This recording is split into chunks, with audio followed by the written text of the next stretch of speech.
And a thanks. Well, this was the image that's burned in the minds of many people as Joseph Zieler was convicted of killing 11-year-old Robin Cornell and her babysitter Lisa Story back in 1990 in Cape Coral. The defendant sitting on the stand directing an obscene gesture at the camera.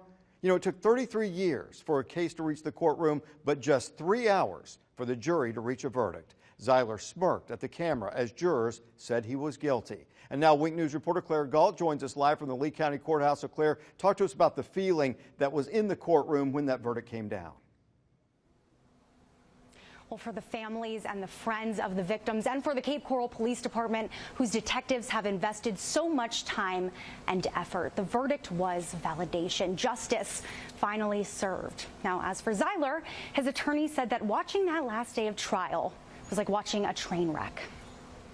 It's clear Joseph Zieler loves the camera. As the judge read the verdict, a verdict to 2 counts of first-degree murder. Zieler looked directly into the lens, snickered, and stared. Zieler sits in jail, now convicted of the 1990 murders of 11-year-old Robin Cornell and her babysitter, 32-year-old Lisa Story. Zieler didn't let the jury reach its verdict without first putting on a show.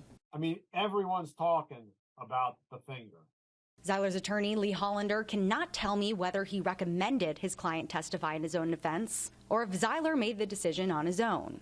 But he did tell me his conduct on the stand did not help. If you're in a hole, stop digging.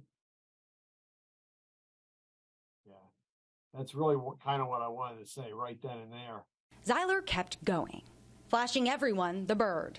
He also called Robin's mother, Jan Cornell, a pig. Said he slept with her months before the killings, and then did this. Mr. Right Zieler. here, I still see the body of 11-year-old Mr. Robin Zieler. Cornell with the hand, with the hair of her Ladies and killer. gentlemen, the jury will step out. The blonde Mr. hair of her Zieler. killer. As soon as he went for his pocket, I thought this is not going to end well. Must comport with the rules of court. Do you understand? Yes. Is that in any way unclear?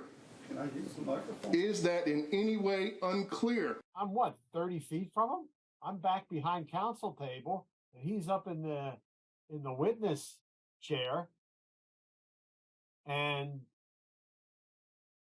it was like sitting down watching a train wreck that's about to happen.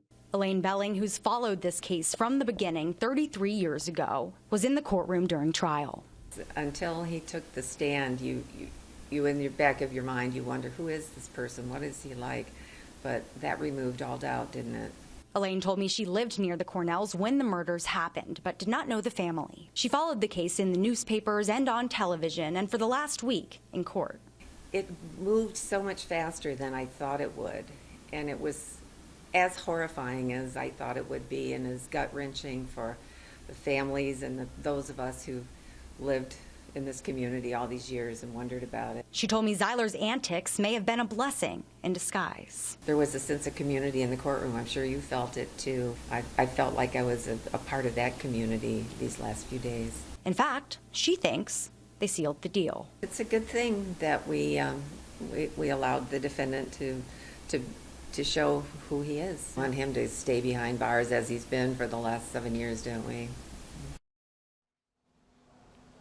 Now, barring a reversal on appeal, at best, Zieler is going to spend the rest of his life behind bars. At worst, he will be put to death. Now, beginning Tuesday, that same jury who listened to and convicted Zieler is going to recommend to the judge whether they think he should be put to death or receive life in prison. Now, the big thing here is that Florida's new death penalty law will apply. So what that means is that only 8 out of 12 jurors have to recommend that Zieler should be put to death for the judge to consider it. Now, did Zieler's antics hurt him? Well, his lawyer and a courtroom expert weigh in all new at 6. Live at the Lake County Courthouse, Claire Galt, Wink News. Well,